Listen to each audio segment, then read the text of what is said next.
Shalom, damai di hati. Puji Tuhan, Bapak Ibu, saudara-saudara, jemaat yang dikasihi dan diberkati oleh Tuhan Yesus Kristus. Hari ini kita berkesempatan lagi, Tuhan memberikan kita lagi waktu untuk boleh beribadah, memuji dan memuliakan Dia di hari Minggu ini. Memang kita masih beribadah di rumah dan dituntun atau mengikutinya baik dari siaran TV kabel maupun live streaming Facebook, tapi juga ketika beribadah dengan menggunakan tata ibadah yang sudah dibagikan di keluarga masing-masing.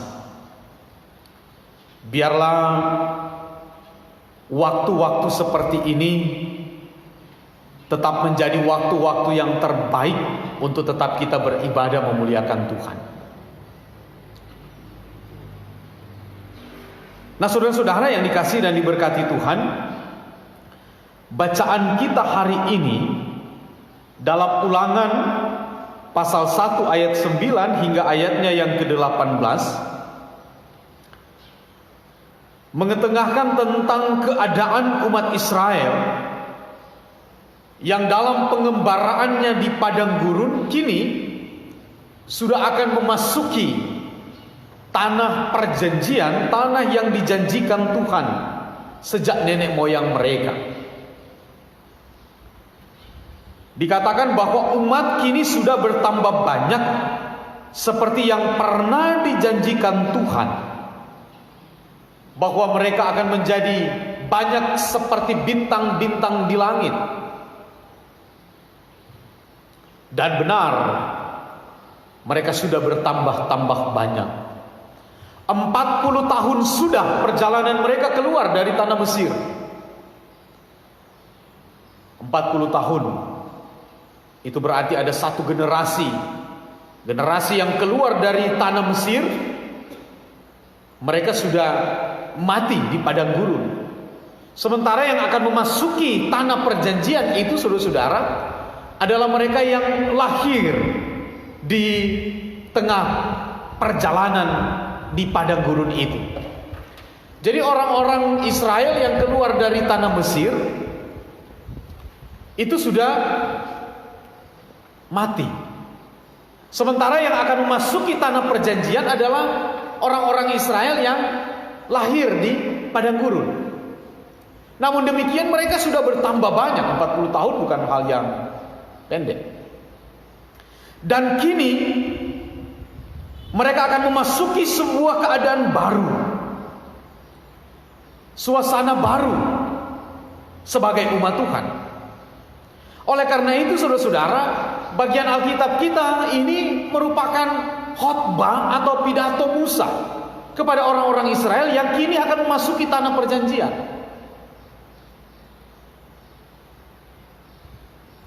Musa mengingatkan mereka tentang keadaan yang sudah pernah ia lakukan dan sudah pernah dijalani oleh umat Tuhan.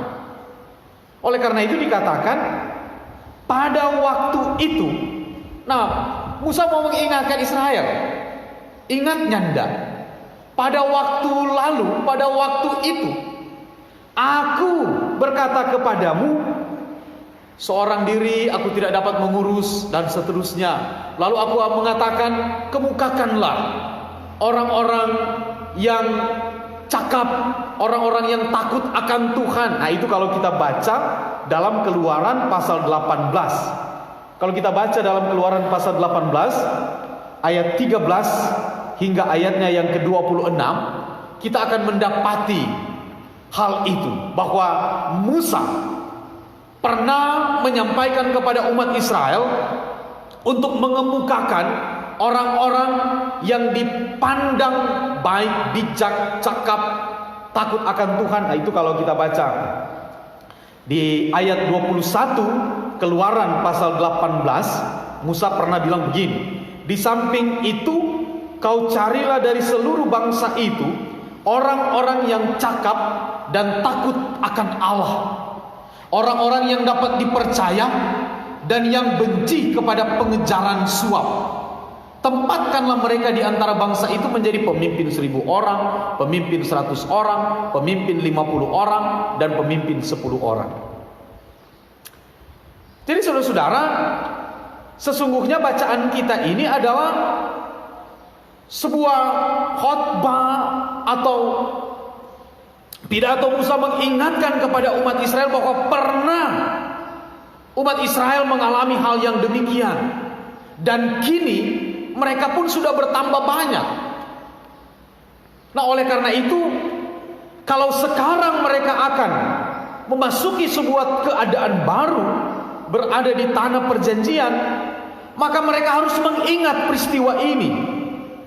Mereka harus mengingat keadaan ini sambil ditegaskan bahwa karena sudah semakin banyak, tidak mungkin lagi Musa yang akan mengatur. Ada banyak perkara dan persoalan yang terjadi. Maka ada orang-orang yang perlu diangkat.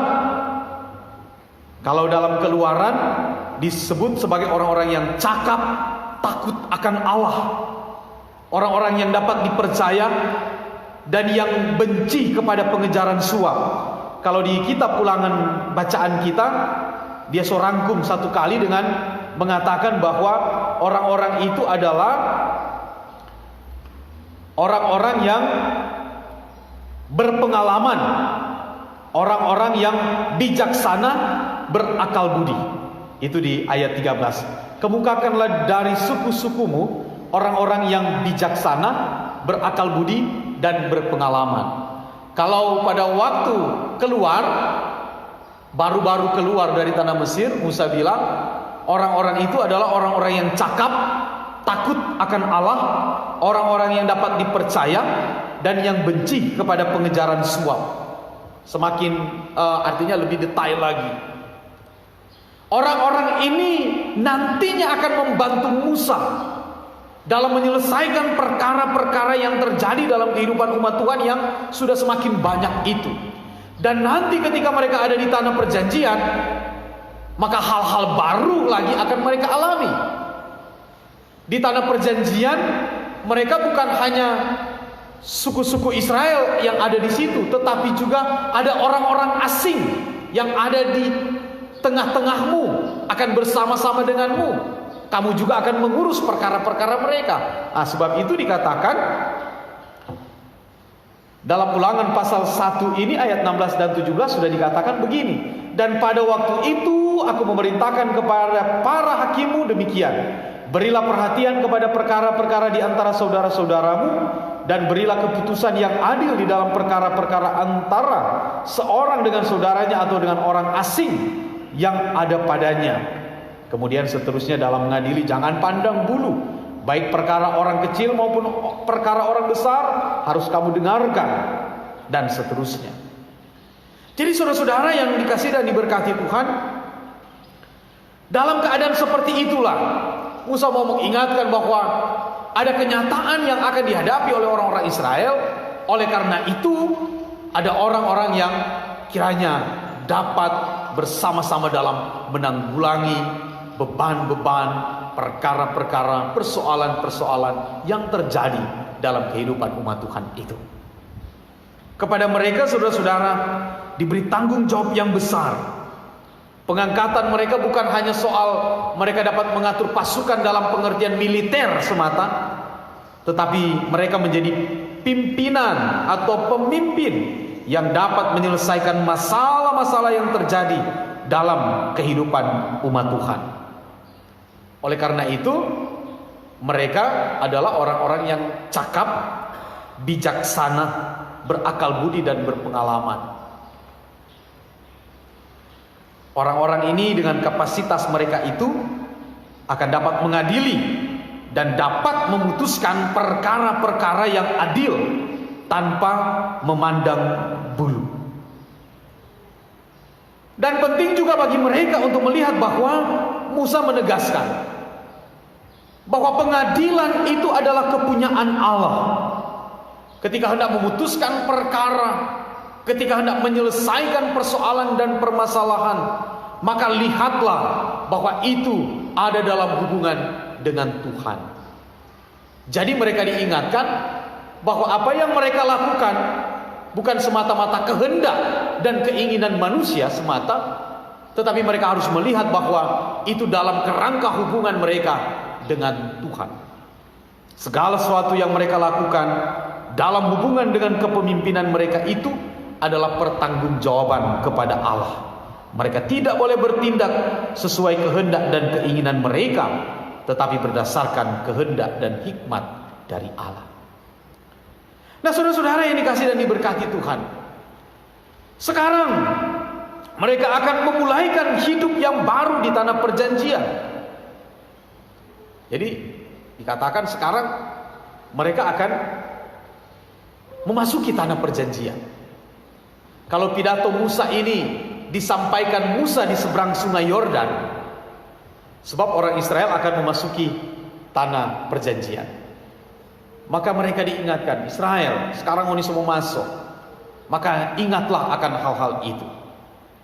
Mereka akan menjadi umat Tuhan, mewarisi tanah perjanjian, dan akan memelihara perjanjian mereka dengan Tuhan, bahwa mereka harus hidup sesuai dengan kehendak Tuhan.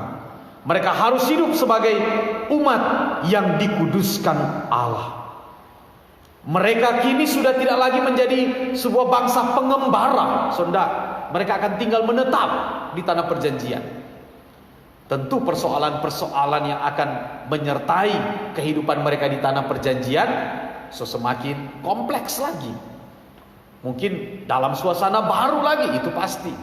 Kalau dulu hidup mengembara, berpindah-pindah, berjalan terus, dituntun oleh tiang awan di waktu siang, tiang api di waktu malam, dan seterusnya. Nah, sekarang mereka akan menetap di tanah perjanjian. Ada situasi dan kondisi yang tentu berbeda. Persoalan-persoalan mungkin juga berbeda akan mereka hadapi dibandingkan dengan waktu mereka mengembara. Pasti sudah berbeda. Hidup menetap selain lagi DP keadaan. Orang-orang yang menetap pun berbeda lagi. Orang-orang ini adalah generasi yang bukan generasi awal waktu keluar dari tanah Mesir. Ini generasi kedua atau mungkin generasi ketiga yang akan menduduki tanah perjanjian. Sebab generasi pertama sudah mati di padang gurun. Begitu ya. Sehingga saudara-saudara, Musa mengingatkan sangat penting akan hal ini. Mereka harus mengingat tentang eksistensi hidup mereka sebagai umat yang kudus. Jadi mereka harus berlaku sebagai umat Allah yang sesungguhnya, termasuk di dalamnya kehidupan yang menghadirkan keadilan dan kedamaian bagi sesama. Itu poinnya. Sehingga kalau mereka tinggal nanti di tanah perjanjian, maka hal menghidupkan harus terpelihara. Mengadili dengan adil, mendatangkan kehidupan dan damai sejahtera, bukan hanya untuk suku-suku Israel sendiri, tapi juga ingat ada orang asing di sana. Dia akan pada orang, perhatikan juga mereka. Ingat, Moni juga dulu adalah orang asing di tanah Mesir. Perlakukan baik-baik mereka di sana. Ini penyampaian yang disampaikan Musa supaya umat Tuhan tetap menjaga kekudusan mereka. Dalam keadilan, dalam kedamaian, mereka kiranya hidup di tanah perjanjian. Konflik bisa saja muncul, permasalahan bisa saja terjadi, macam-macam kesusahan bisa saja mereka rasakan. Tetapi di sini mereka diingatkan supaya mereka dapat menanggung beban bersama, yang di dalamnya hadirkan keadilan, hadirkan kedamaian. Pemimpin-pemimpin yang bijaksana akan dapat memelihara keharmonisan umat Tuhan. Dan mereka diingatkan supaya Allah tetap menjadi pusat hidup mereka. Kalau dikatakan bahwa sesungguhnya yang empunya pengadilan adalah Allah, maka itu mau dimaksudkan bahwa Allah menjadi sumber segala sumber keadilan dan sumber kehidupan umat Tuhan. Para pemimpin, para hakim-hakim itu alat untuk mendatangkan keadilan dan kedamaian, bukan alat untuk menindas atau berbuat tidak adil kepada sesama, kepada orang asing, dan seterusnya. Nah, saudara-saudara, Musa begitu tegas dan sangat peduli betul untuk mempersiapkan kehidupan umat Tuhan yang akan ada di tanah perjanjian ini. Supaya ketika mereka mengingat bahwa pernah itu dilakukan dan sekarang dalam kehidupan yang baru mereka harus pelihara itu. Kalau ada pemimpin-pemimpin yang ada di sana, maka kiranya pemimpin-pemimpin itu melakukan hal yang bijak, berbuat adil, tidak pandang bulu dan seterusnya. Mendatangkan keadilan, mendatangkan kedamaian, supaya umat Tuhan ada dalam kehidupan yang sesungguhnya. Hidup bukan berarti hidup tetapi tertindas, hidup tetapi tersakiti, hidup tetapi dirampas hak-haknya, hidup tetapi diperkosa hak-haknya dan seterusnya. Tidak, tapi hidup yang sesungguhnya. Nah, Musa mengingatkan hal ini untuk kehidupan umat Israel. Nah, saudara-saudara yang dikasihi dan diberkati Tuhan, kita memang tidak hidup seperti orang-orang Israel di zaman Musa dan ketika mereka memasuki tanah perjanjian. Tetapi realita dan kenyataan hidup sebagai orang percaya pun kadang-kadang berhadapan dengan situasi-situasi seperti itu. Ada banyak masalah, ada banyak pergumulan, ada banyak persoalan, ada banyak konflik yang bisa muncul antar sesama dan lain sebagainya. Ketika ada kecenderungan untuk mementingkan diri sendiri, menjadi pemicu lahirnya persoalan, permasalahan, bahkan konflik antara satu dengan yang lain. Dalam keadaan seperti itu, setiap orang mendambakan keadilan, setiap orang mendambakan kedamaian. Kita pun merindukan hal yang demikian. Sehingga kiranya jauhlah dari apa yang orang dengar, bahwa pada kenyataannya orang bilang, ya, keadilan itu cuma milik orang kuat, keadilan itu cuma milik orang kaya. Kalau orang lemah dan orang miskin sulit untuk mendapatkan keadilan, kata itu orang bilang. Atau mungkin ada sesumbar orang bilang, ya, hukum itu tumpul ke atas, nanti dia tajam ke bawah. Betul atau tidak, tapi kiranya itu tidak. Sebab itu ruang-ruang pengadilan menjadi tempat di mana orang mencari keadilan di era sekarang. Ternyata hidup dalam kedamaian dan keadilan itu menjadi kebutuhan, menjadi kerinduan. Hidup dalam damai selalu menjadi dambaan setiap orang. Nah, firman Tuhan mau mengingatkan kepada kita, tanggung jawab itu adalah tanggung jawab kita semua untuk menghadirkan kehidupan bersama. Tentu kita tidak akan perlu bicara keadilan kalau kita menghadirkan keadilan bersama. Tentu kita tidak akan bicara tentang sebuah konflik dan persoalan apabila kita ada dalam hidup yang mengasihi antar sesama. Tentu kita tidak akan bicara siapa yang tertindas dan siapa yang menindas ketika kita menghormati hak-hak orang lain. Siapapun kita mau dipanggil untuk menghadirkan hal yang demikian. Keadilan, damai, sejahtera. Apalagi ketika ada orang-orang tertentu yang dipercayakan untuk mengambil bagian secara khusus dalam pekerjaan-pekerjaan seperti itu. Mari melakukannya dengan baik. Mari menghadirkan keadilan yang sesungguhnya. Mari datangkan bahagia dan datangkan kehidupan. Pergumulan dan persoalan itu adalah realita, kenyataan di mana-mana. Tetapi tanggung jawab kita adalah mari kita hadirkan damai itu, hadirkan keadilan itu. Setiap orang berhak untuk mendapatkan keadilan itu, bukan? Kalau kita merindukan itu juga berarti menjadi kerinduan orang lain. Bukan berarti kita rindu itu, orang lain tidak perlu dorang. Tidak. Orang percaya kita semua saudara dan saya dipanggil untuk menghadirkan keadilan dan kedamaian itu. Menghadirkan kesejahteraan dan kehidupan yang sesungguhnya. Saling menanggung beban. Apalagi ketika ada orang-orang yang dipercayakan untuk tugas-tugas dan tanggung jawab itu, siapapun kita, mungkin ada di antara kita, di tengah jemaat kita, mari lakukan dengan penuh tanggung jawab. Sambil melihat bahwa apa yang kita lakukan itu karena hubungan kita dengan Tuhan yang empunya keadilan yang sesungguhnya. Dialah yang empunya pengadilan yang sesungguhnya. Artinya kalau kita melakukannya, maka itu dalam ketaatan dan kesetiaan kita kepada Tuhan. Bukan karena suka-suka kita. Oleh karena itu, segala bentuk tanggung jawab kita harus ada dalam hubungan dengan Tuhan. Sehingga apapun yang kita lakukan bukan datang dari kehendak manusia semata, tetapi itu karena perenungan kita akan kasih dan kemurahan Tuhan. Kalau Allah mengasihi kita, maka itu yang akan kita terjemahkan pula dalam sebuah tanggung jawab kita. Pribadi, keluarga, jemaat, bahkan orang-orang yang dipakai Tuhan dalam pekerjaan-pekerjaan mendatangkan keadilan, mendatangkan damai sejahtera itu.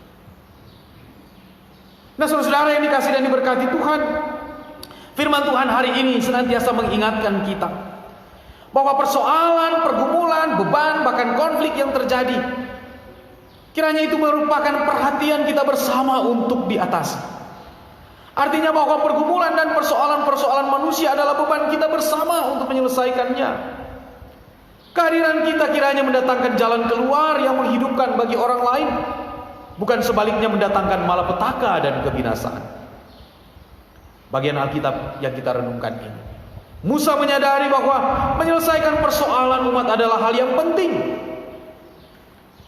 Sehingga untuk hal itu pun dia menetapkan orang-orang tertentu untuk membantunya dalam tanggung jawab yang mulia itu, menghadirkan keadilan dan kedamaian. Dan hal lain dalam pesan firman ini juga, kiranya orang-orang yang ditugaskan mengambil bagian dalam tanggung jawab itu, mari melakukannya dengan penuh tanggung jawab. Jadi orang yang bijaksana, berakal budi, berpengalaman untuk menyelesaikan persoalan yang mendatangkan kedamaian, menyelesaikan hal-hal yang mendatangkan kehidupan.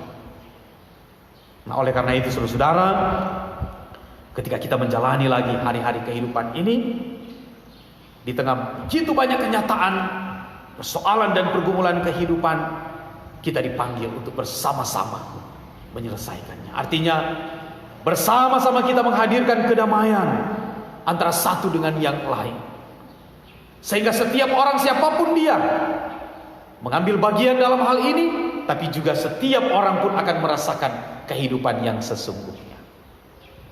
Dimanapun kita berada dan dengan siapapun kita bersama-sama, sehingga sukacita, damai sejahtera akan menjadi milik dan bagian kita bersama.